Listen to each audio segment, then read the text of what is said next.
have a beautiful home. People cannot stop but to admire the architecture and the color scheme you chose for your house. You go out for a short vacation and there is no one staying at your home. After a week, you come back to your surprise. Your keys fail to unlock your door. Anyhow, you break in and find the interior repainted and furniture changed. Then comes a guy from your bedroom and tells you that it is his home. You argue and argue, but you cannot find any strong comeback except your picture still hanging in your drawing room. Wouldn't you make your argument stronger and try your best to drive out the person who overtook your home? I definitely would. The same needs to be done with the Adhai Dinka Jhopda because it's not a mosque, it's a temple.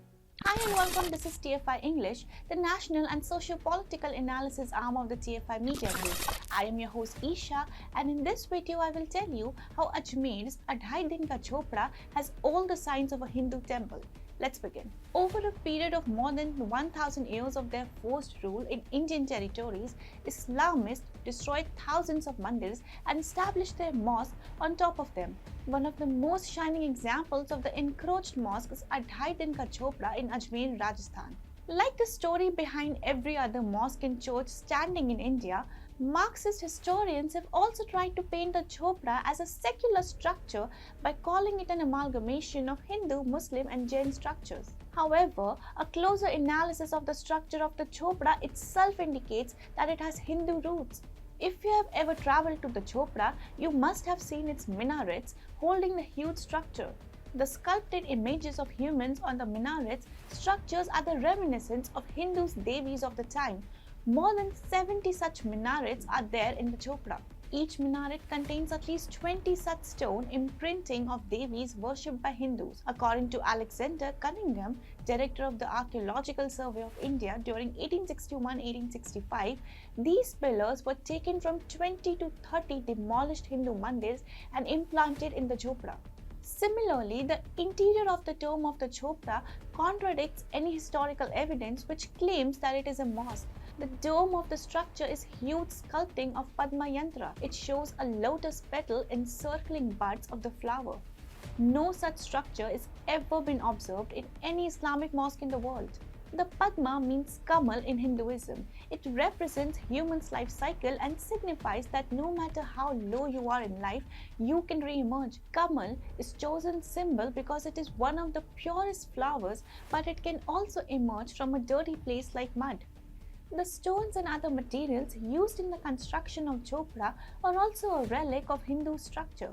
These stones have swastika implanted on it. The swastika is the unique feature found only in Hindu symbolism and culture for thousands of years.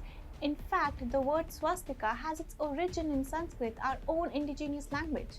According to various accounts available in the public domain, the Jhopda was made by breaking various mandirs and a huge school located in the vicinity of the mandirs. When Muhammad Ghori was on his rampaging wars in India and had defeated Prithviraj Chauhan in battle, his next job was to establish Islam in India by constructing mosques. During his loot in 119-80, he witnessed the beauty of mandirs and schools in Ajmer.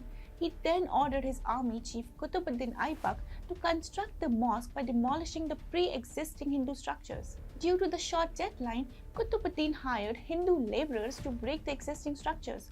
However, it was not possible to construct the mosque within such a short span of time. So he decided to not demolish an integral part of the structure and asked his laborers to make a slight change so that at least it is ready for offering namaz. Within 60 hours, the exploited Hindu laborers built an entire structure on the back of pillars of the mandir and schools. The mosque is called Adhai Dinka Jhopda because it was constructed in a total duration of 2.5 days. However, the final structure of the mosque was given in 1199 AD. Colloquially, it is also believed that there are other reasons behind naming it as Adhai Dinka Jhopda. According to the Sufis, the name Adhai signifies the morality of humans. It conveys that whosoever has been born will depart from the earth within 2.5 days. That's why the Adhai Dinka is used before the namaz site. Like Babri Masjid, Adhai Dinka Jhopda is also representative of the Stockholm Syndrome of the Indian historians. When all evidence glaringly indicates that the place was once an integral part of a civilizational history, it is the stupidity of the highest order to allow people to offer their namaz there. The minor changes required in the structure should be made as soon as possible, and a grand Hindu mandir or an institution imparting a traditional educational system should be established there.